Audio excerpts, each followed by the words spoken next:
Assalamualaikum warahmatullahi wabarakatuh. Perkenalkan, kami dari kelompok 7 ingin presentasikan hasil diskusi kami dengan judul Analisis Strategi PT Gudang Garam Tbk dengan anggota kelompok Musfirah Nur Aslam, NIM 03, Wanda Triyulianti, NIM 19, Nurmar Atumnazah, NIM 28, Aulia Nailul Muna, NIM 40, Nur Aini Dina Hanifah, NIM 56.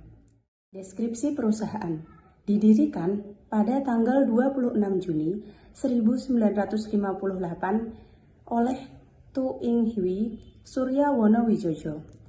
Nah, kantor pusatnya ada di Kediri, Jawa Timur.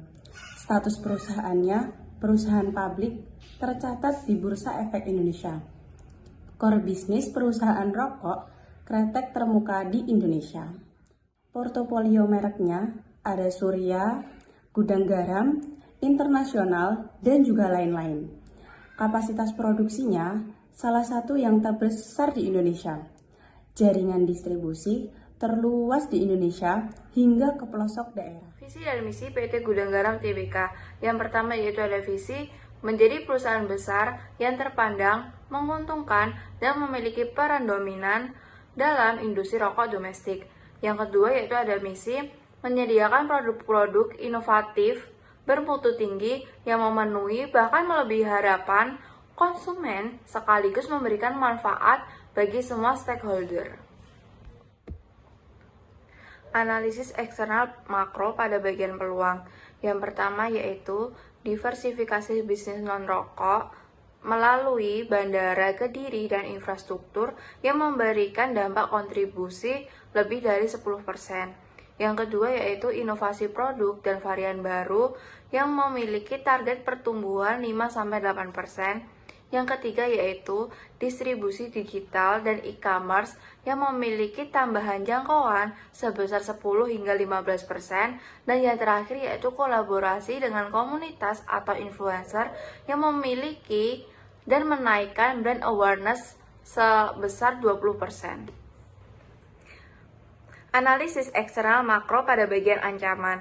Yang pertama yaitu kenaikan cukai rokok rata-rata 10% per tahun membuat margin tertekan. Yang kedua yaitu daya beli masyarakat yang lesu membuat pendapatan turun sebesar 11,29%. Yang ketiga yaitu persaingan rokok ilegal membuat potensi hilang 5-8% pangsa pasar. Yang terakhir yaitu pergeseran ke alternatif non-rokok seperti vape elektronik membuat hilangnya 5-10% konsumen muda. Analisis eksternal mikro, Porter 5 Force, faktor tingkat analisis.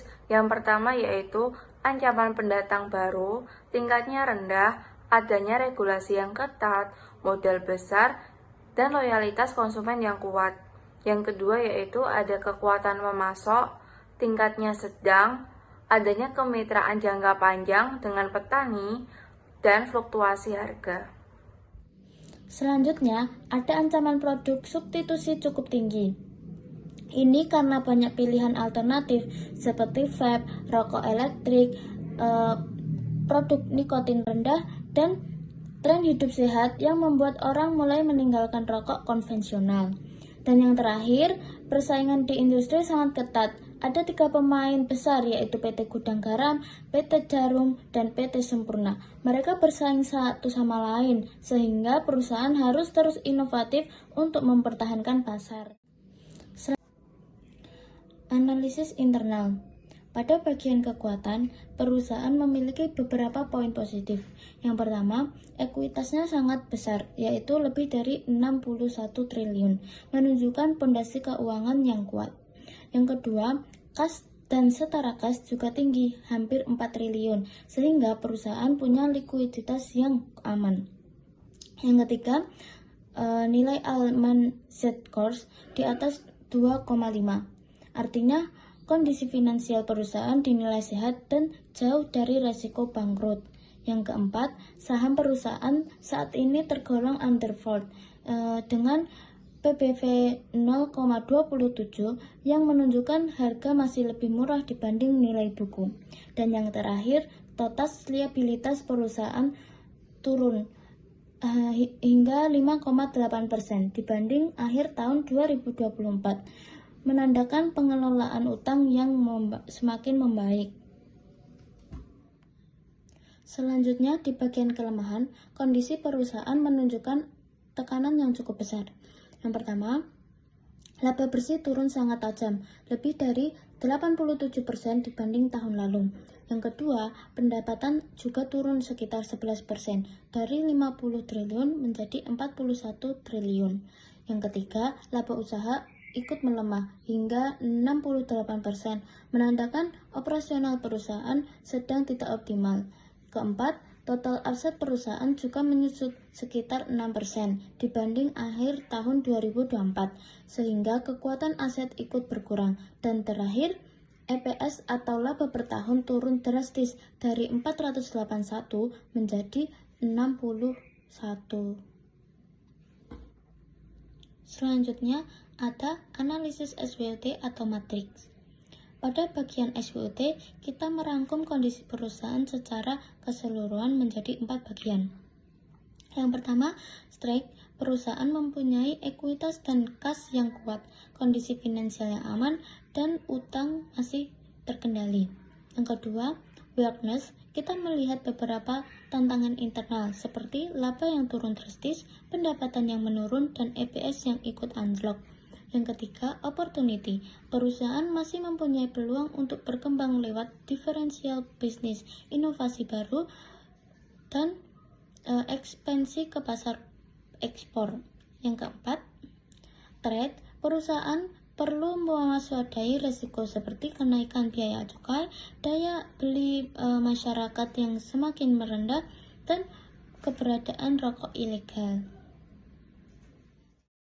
Selanjutnya, analisis SWOT, peta strategi dasar. Berdasarkan analisis internal, dapat dipetakan menjadi 4 jalur strategi utama bagi gudang garam, yaitu yang pertama, strategi SO. Gudang garam dapat memanfaatkan kekuatan finansial yang solid untuk melakukan diversifikasi dan memperluas ekspor ke pasar baru. Terus yang kedua, ada strategi ST, yaitu perusahaan siap mengoptimalkan posisi kas yang kuat untuk melakukan efisiensi operasional, guna mengantisipasi potensi kenaikan cukai yang menjadi ancaman utama. Lalu yang ketiga ada strategi WO, fokus pada inovasi produk menjadi kunci bagi gudang garam untuk meningkatkan pendapatan, mengatasi kelemahan dalam pertumbuhan. Dan yang keempat ada strategi WT, yaitu disiplin dalam efisiensi biaya secara menyeluruh mutlak diperlukan bagi gudang garam untuk bertahan dalam situasi daya beli masyarakat yang lesu. Kita melihat portofolio produk gudang garam dari lensa metrik BCG didapatkan gambaran yang jelas, yaitu Surya 12 dan Surya 16 adalah pilar utama bisnis gudang garam. Surya 12 itu dengan pertumbuhan 12% adalah star yang membutuhkan investasi berkelanjutan untuk mempertahankan kepemimpinannya. Sementara itu, Surya 16 adalah cash cow, generator kas utama yang pertumbuhannya itu stabil untuk perusahaan. Di sisi lain, produk seperti GG Signature dan GG Merah termasuk kategori DOX. Keduanya itu menunjukkan pangsa pasar dan pertumbuhan yang rendah, sehingga memerlukan evaluasi strategi mendalam, apakah akan direvitalisasi, di rebranding, atau dialihkan sumber dayanya. Secara keseluruhan, posisi strategis gudang garam berada di titik seimbang. Analisis EV menunjukkan peluang dan ancaman eksternal seimbang dengan skor 2,76, sedangkan analisis IV mengindikasikan kekuatan internal perusahaan berada di level rata-rata, yaitu dengan skor 2,33. Posisi ini menempatkan gudang garam pada kotak 5 dalam matriks strategi utama, yang menunjukkan situasi stabil namun memerlukan perubahan strategis yang selektif. Oleh karena itu, alternatif strategi yang paling relevan bagi gudang garam itu meliputi yang pertama ada integrasi vertikal, baik ke belakang untuk mengamankan bahan baku maupun ke depan untuk mendekatkan diri ke konsumen. Lalu yang kedua ada integrasi horizontal melalui merger atau akuisisi untuk memperkuat skala. Yang ketiga ada membentuk aliansi strategis dengan mitra yang komplementer. Yang keempat strategi stabilitas dengan fokus pada perbaikan internal dan efisiensi. Lalu yang terakhir opsi divertasi untuk unit bisnis yang tidak lagi strategis.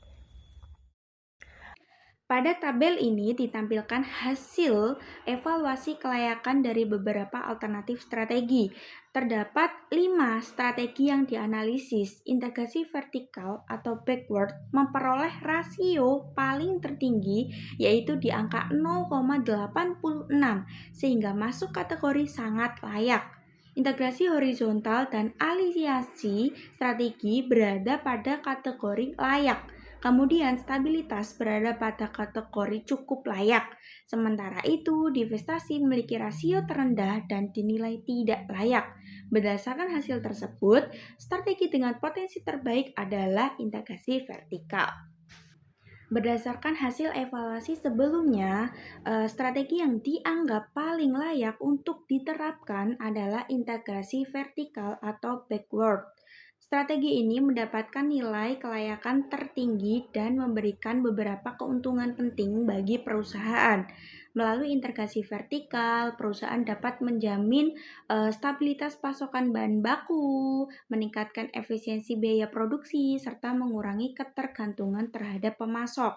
Perusahaan juga dapat mengontrol kualitas bahan baku dengan lebih baik dan memperoleh margin keuntungan yang sebelumnya berada di tangan pemasok.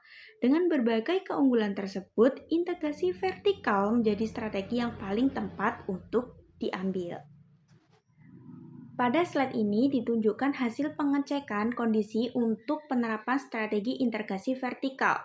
Dari 7 kondisi yang dianalisis, terdapat 6 kondisi yang terpenuhi. Beberapa di antaranya adalah pemasok yang mahal dan sulit diandalkan, jumlah pemasok yang terbatas, serta pentingnya menjaga stabilitas harga bahan baku. Perusahaan juga memiliki modal yang cukup untuk mengelola pemasok, dan margin keuntungan pemasok saat ini cukup tinggi, sehingga lebih efisien bila dikelola langsung. Dengan sebagian besar kondisi mendukung, integrasi vertikal dinilai sebagai strategi yang paling optimal. Sekian dari kelompok kami, kurang lebihnya kami mohon maaf. Wassalamualaikum warahmatullahi wabarakatuh.